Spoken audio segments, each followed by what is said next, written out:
L'ancien président russe, Dmitri Medvedev, n'a pas su se taire.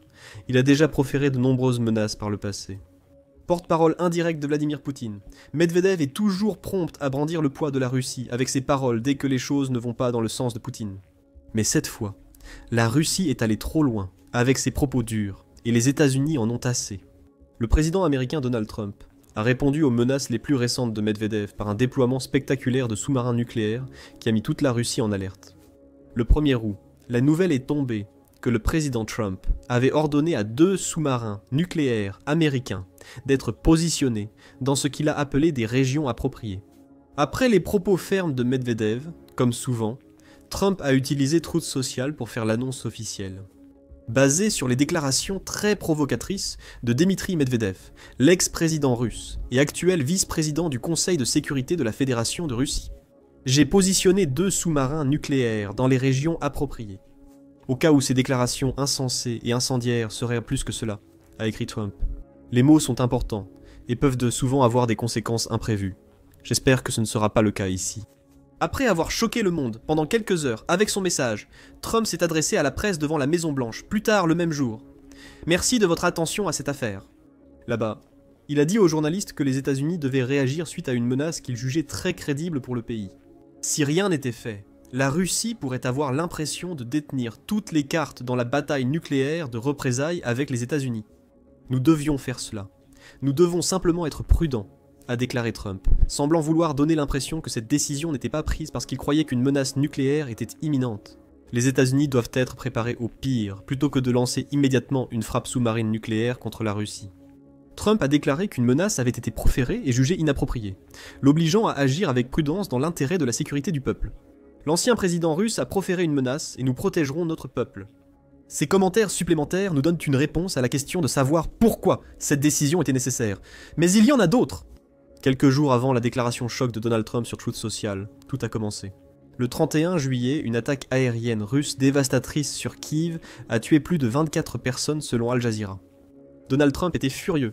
La Russie, moi, je trouve que ce qu'ils font est dégoûtant. Je trouve ça dégoûtant, a-t-il déclaré aux journalistes après l'attaque. Donald Trump a également profité de cette frappe pour réitérer un ultimatum qu'il avait fixé à la Russie. Quelques jours avant l'attaque de Kiev, Donald Trump avait donné à Vladimir Poutine jusqu'au 8 août pour discuter d'un cessez-le-feu ou d'un accord de paix. Sinon, les États-Unis imposeraient des sanctions secondaires, une menace que Vladimir Poutine n'a pas prise au sérieux. Nous allons imposer des sanctions, a déclaré Donald Trump le 31 juillet tout en notant « Je ne sais pas si les sanctions le dérangent. Les sanctions ne dérangent peut-être pas Vladimir Poutine, mais elles semblent avoir marqué un autre haut responsable russe, Dmitri Medvedev. L'ancien président Dmitri Medvedev, en fonction de 2008 à 2012 lorsque Vladimir Poutine s'est retiré pour devenir Premier ministre en raison des règles sur les mandats présidentiels de la Russie. Dmitri Medvedev, autrefois vu comme plus libéral que Vladimir Poutine, ne l'est peut-être plus aujourd'hui. Depuis que Vladimir Poutine a envahi l'Ukraine, Dmitri Medvedev en a fait sa spécialité en tant que vice-président du Conseil de sécurité de la Russie. Répondre par des menaces flagrantes. Dès qu'un pays semble pouvoir entraver les tentatives de Poutine de prendre l'Ukraine, comme lorsque Trump lui a imposé une date limite au 8 août pour des pourparlers de paix, cela provoque une réaction. Sur Telegram, Dmitri Medvedev a réagi avec virulence en faisant une série de remarques incendiaires. Suite à cela, Donald Trump a décidé d'envoyer 2 sous-marins nucléaires américains vers la Russie. Selon Cable News Network, l'ex-président russe a suggéré à Donald Trump d'envisager un futur similaire à la série The Walking Dead. En faisant référence au fait que la Russie possède toujours un vaste arsenal d'armes nucléaires datant de l'époque soviétique, la menace n'était même pas sous-entendue. Voilà. Medvedev prévenait Trump de modérer ses réactions face aux attaques de Poutine contre l'Ukraine, sous peine d'une possible riposte nucléaire russe. La Russie a déjà menacé d'utiliser des armes nucléaires contre un ennemi par le passé. La Russie est connue pour ses menaces nucléaires comme forme d'intimidation. Le problème pour Medvedev est double. Il a proféré ces menaces contre un pays qui peut rivaliser avec la Russie en termes de capacité d'arsenal nucléaire, et il a menacé un président américain qui est souvent imprévisible dans ses réponses. Trump était furieux dans sa réponse initiale aux propos de Medvedev. Dites à Medvedev, l'ancien président raté de la Russie qui pense qu'il est encore président, de faire attention à ses paroles. Trump écrit sur Truth Social qu'il entre sur un terrain très dangereux, rapporte Reuters. Initialement, Medvedev paraissait content de la réponse provoquée chez le président américain. Si quelques mots de l'ancien président de Russie provoquent une réaction aussi nerveuse de la part du tout-puissant président des États-Unis, alors la Russie fait tout correctement et continuera à suivre sa propre voie, rapporte Reuters. Medvedev a également mentionné la main morte, un système de commande semi-automatisé capable de lancer les armes nucléaires russes si ses dirigeants étaient éliminés. Medvedev multiplie les menaces et l'arrogance, mais Trump a effacé le sourire du visage de ce principal allié de Poutine. Ce qui avait commencé comme une escarmouche verbale s'est transformé en action directe de la part du président américain. Medvedev a été trop loin avec ses menaces, et Trump a réagi en envoyant des sous-marins nucléaires près de la Russie. Nous y reviendrons peut-être dans un instant. On peut aussi dire que la décision de Trump d'envoyer des sous-marins nucléaires américains en Russie est le comble de sa frustration face au refus de Poutine d'accepter un cessez-le-feu ou une négociation de paix ces derniers mois. C'était déjà en mars que les délégués de l'équipe du président ukrainien Volodymyr Zelensky et de l'administration Trump sont sortis des discussions en Arabie Saoudite. Avec une proposition de cessez-le-feu de 30 jours en main, Poutine a refusé ce cessez-le-feu. Et il joue avec Trump depuis ce moment-là. Ses paroles laissent entendre qu'il est ouvert à la paix, mais ses actes trahissent le fait que la paix ne viendra qu'avec la soumission totale de l'Ukraine. Ce fut le cas lorsque les bombes et les drones russes ont tué plus de 24 personnes à Kiev. Selon The Observer, le lien autrefois étroit entre Donald Trump et Vladimir Poutine est maintenant rompu suite au blitz sur Kiev. Vladimir Poutine refuse d'apporter la paix que Donald Trump souhaite pour définir son second mandat présidentiel, laissant apparemment les relations en lambeaux. Les déclarations de Dmitri Medvedev et l'attaque contre Kiev ont probablement été les éléments déclencheurs qui ont fait basculer la situation. Donald Trump semble désormais adopter une position plus ferme envers la Russie. Rien de plus ferme qu'envoyer des sous-marins nucléaires américains vers la Russie. Cela nous amène aux informations limitées, dont nous disposons sur les 2 sous-marins envoyés par Donald Trump. Donald Trump nous a dit qu'il y avait 2 sous-marins, et pratiquement rien d'autre. Le type de sous-marin n'est pas mentionné, sauf qu'ils sont nucléaires. L'endroit précis où ils sont envoyés n'est pas non plus spécifié. Garder ce dernier point secret est évident, car les États-Unis ne veulent pas que la Russie sache où se trouvent leurs principaux atouts nucléaires dans l'océan. Il est compliqué de lancer une attaque surprise, si nécessaire, en révélant à l'ennemi d'où elle proviendra. Quant au type de sous-marin que Donald Trump a envoyé, la confusion vient des mots « sous-marin nucléaire ». Cela pourrait faire référence à 2 sous-marins américains capables de lancer des ogives nucléaires. Ou cela pourrait désigner 2 des nombreux sous-marins américains à propulsion nucléaire, mais incapables de lancer des armes nucléaires. Cable News Network a clarifié la situation dans son rapport du 2 août sur la décision de Trump, en révélant qu'il existe 3 types de sous-marins que les États-Unis pourraient envoyer. Le premier de ces 3 types est le plus dangereux pour la Russie. Le sous-marin lanceur d'engins de la classe Ohio, ou sous-marin nucléaire lanceur d'engins, souvent appelé Boomer dans les cercles de la marine américaine. Le classe Ohio est un sous-marin nucléaire lanceur d'engins conçu spécifiquement pour délivrer des ogives nucléaires tout en opérant discrètement sous les vagues des mers et océans du monde entier. Chacun des 14 sous-marins nucléaires lanceurs d'engins de la classe Ohio dans l'arsenal américain peut transporter jusqu'à 20 missiles balistiques Trident, chacun pouvant être équipé d'ogives nucléaires. Et ils ont une portée allant jusqu'à 7400 km. Cette portée permet d'atteindre la Russie depuis les principaux océans du monde, notamment le Pacifique, l'Atlantique, l'Indien et l'Arctique, ce qui représente une vaste étendue d'eau. La Russie devrait chercher pour trouver 2 sous-marins, qui possèdent à eux deux 40 missiles Trident capables d'atteindre des vitesses allant jusqu'à 37 km/h. La classe Ohio est assez rapide pour échapper à d'autres sous-marins, en supposant qu'ils sachent où la trouver. Si Donald Trump veut adresser la menace nucléaire la plus directe et évidente à la Russie, il utilisera ce sous-marin. Cependant, il est possible que Donald Trump faisait référence à 2 sous-marins nucléaires plutôt qu'aux 2 sous-marins nucléaires lanceurs d'engins, ajoutant quelques sous-marins à la situation.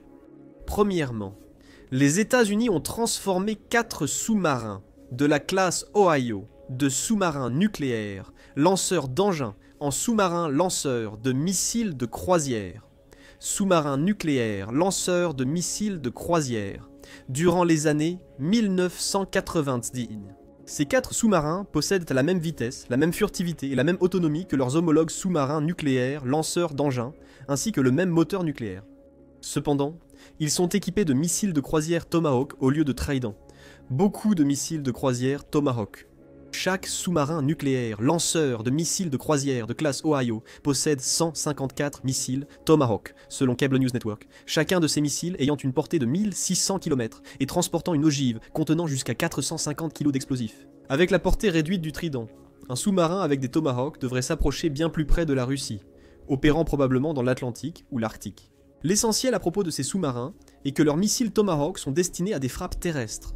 Si Donald Trump décide d'aller plus loin, il pourrait infliger beaucoup de dégâts à la Russie. Avec 2 sous-marins nucléaires lanceurs de missiles de croisière, les dégâts seraient moindres par rapport à ce que des sous-marins nucléaires lanceurs d'engins équipés de missiles Trident pourraient infliger à l'échelle d'une ville. Cable News Network rapporte que Donald Trump pourrait envoyer des sous-marins d'attaque rapide américains des classes Seawolf, Virginia ou Los Angeles. Parmi les 3, les Virginia ou les Los Angeles semblent les plus probables, puisque les États-Unis en possèdent 23 de chaque. Cependant, les premiers sont beaucoup plus petits que les seconds. Avec un déplacement de 6900 tonnes contre 10 200, le Seawolf déplace plus de tonnage que le Los Angeles, qui est à 9100. Malgré sa longueur de 353 pieds, le plus court des 3 sous-marins d'attaque rapide, ils sont les plus proches des sous-marins d'attaque standard, selon Cable News Network, car ils sont équipés de torpilles et de missiles de croisière. Selon Cable News Network, ces sous-marins d'attaque rapide peuvent transporter des missiles de croisière Tomahawk pour des frappes terrestres, mais en quantité moindre que les sous-marins nucléaires lanceurs de missiles de croisière de classe Ohio. Trump a peut-être décidé d'envoyer 2 sous-marins d'attaque rapide, s'il veut représenter une menace, tout en minimisant les pertes américaines, si ces sous-marins venaient à être détruits. En fin de compte, cela reste spéculatif. Trump n'a pas divulgué ce que les États-Unis enverront, et il est improbable qu'il le fasse prochainement. Bien que nous ne sachions pas quels sous-marins seront envoyés, nous pouvons expliquer pourquoi ce sont des sous-marins, et non par exemple de massifs porte-avions qui se dirigent vers la Russie. Selon New Sky, tout cela s'explique par une vulnérabilité moindre. Les sous-marins sont presque indétectables, contrairement aux avions et missiles de silo. Leur position exacte est l'un des secrets militaires les plus importants de l'époque, note le média. La mention publique de leur déplacement est un précédent extrêmement rare, même en période de crise stratégique. Autrement dit, les États-Unis peuvent déployer des sous-marins nucléaires près de la Russie en étant plutôt certains de leur sécurité. Les navires et les avions sont beaucoup plus vulnérables.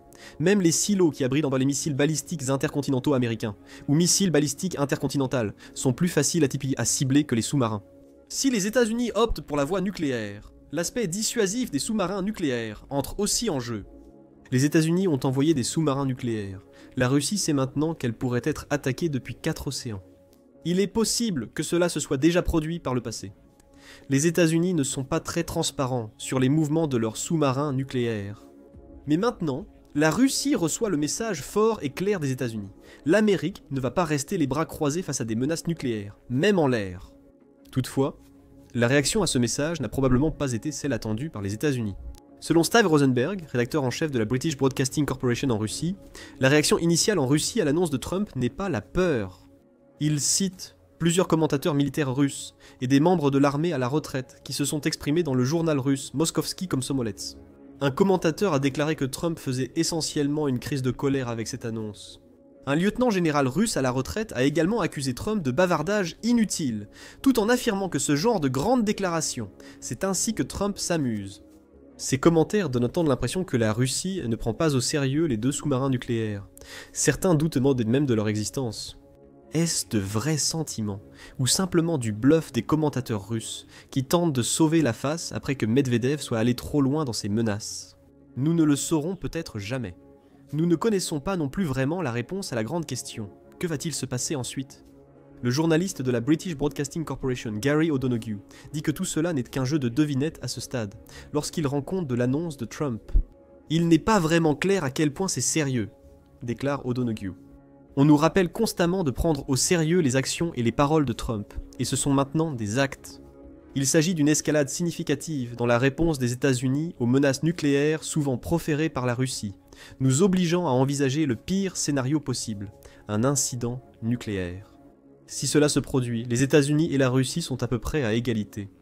C'est selon l'Association pour le contrôle des armements, qui affirme que les États-Unis possèdent 5222 ogives nucléaires, contre 5580 pour la Russie. La Russie a plus d'ogives stratégiquement déployées, avec 1549 contre 1419 pour les États-Unis. La Russie possède un stock militaire plus grand, incluant des ogives potentiellement déployables. Certaines ogives des 2 pays sont cependant inactives dans les stocks. Les 2 pays possèdent aussi une triade nucléaire.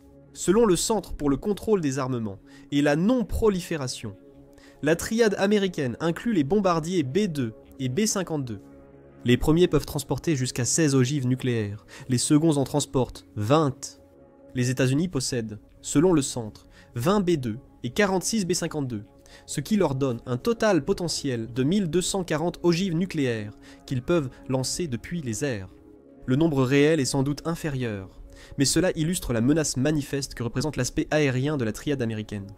Les États-Unis ont 400 missiles terrestres déployés et prêts au lancement. Pour l'aspect naval de la triade, le plus pertinent vu l'annonce de Trump, nous l'avons déjà abordé. 14 sous-marins nucléaires, lanceurs d'engins de classe Ohio, pouvant transporter un total de 280 ogives nucléaires tirables depuis les profondeurs marines. La triade nucléaire russe est tout aussi menaçante que celle des États-Unis, bien que sa composante aérienne soit légèrement plus faible selon la même source. Avec 68 bombardiers lourds, dont les Tupolev, 160 et Tupolev, 85 modernisés, offrant une capacité de livraison potentielle de 700 ogives nucléaires.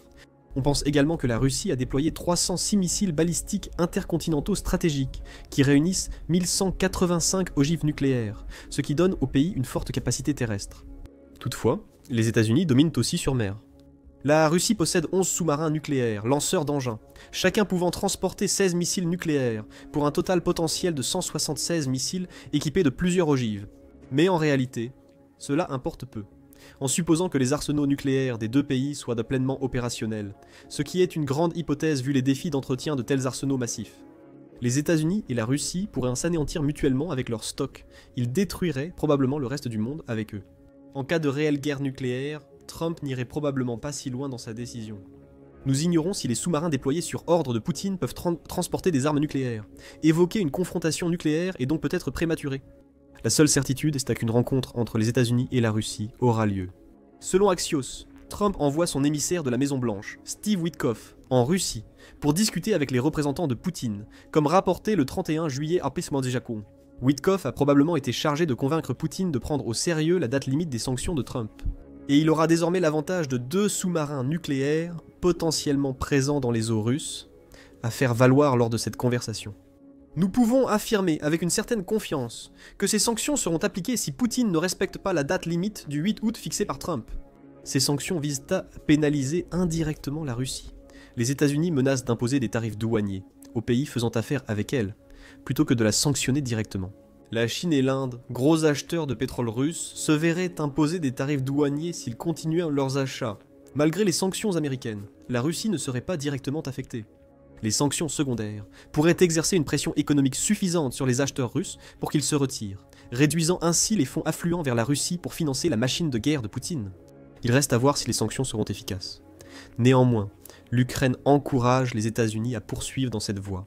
Selon ABC, Andriy Yermak, chef du bureau présidentiel de Zelensky, a affirmé le 3 août que les sanctions font effet et nuiront à la Russie. Selon Yermak sur Telegram, l'économie de guerre ne peut résister à la pression et ne survit que grâce à la vente de ressources énergétiques. Les tarifs secondaires proposés aux États-Unis peuvent étrangler l'économie. Witkoff abordera peut-être ce point lors de sa réunion en Russie. La décision d'envoyer 2 sous-marins nucléaires, qu'ils soient à propulsion nucléaire ou capables de lancer des armes nucléaires, est clairement une tactique de pression de Trump. Cette décision pourrait ne pas être la plus judicieuse. Tenter de faire pression par l'escalade risquerait d'engendrer une bataille de représailles où les États-Unis et la Russie s'enverraient continuellement des menaces nucléaires. Un peu comme pendant la guerre froide. Nous ne saurons la signification de tout cela qu'après le 8 août, date de fin de l'ultimatum de Trump. Si Poutine n'a pas répondu à l'appel d'ici là, l'envoi de sous-marins nucléaires vers la Russie pourrait marquer le début d'une escalade des tensions. Et ce ne sont pas seulement 2 sous-marins nucléaires américains, dont Poutine et ses alliés devront s'inquiéter. L'armée japonaise fait un retour en force, et elle a développé une nouvelle forme d'artillerie capable de percer les blindages comme du beurre. Découvrez comment les nouveaux canons électromagnétiques du Japon sont prêts à dominer les mers dans notre vidéo. Abonnez-vous à l'émission Militaire pour plus de reportages sur les tensions entre les États-Unis et la Russie. Merci de votre fidélité.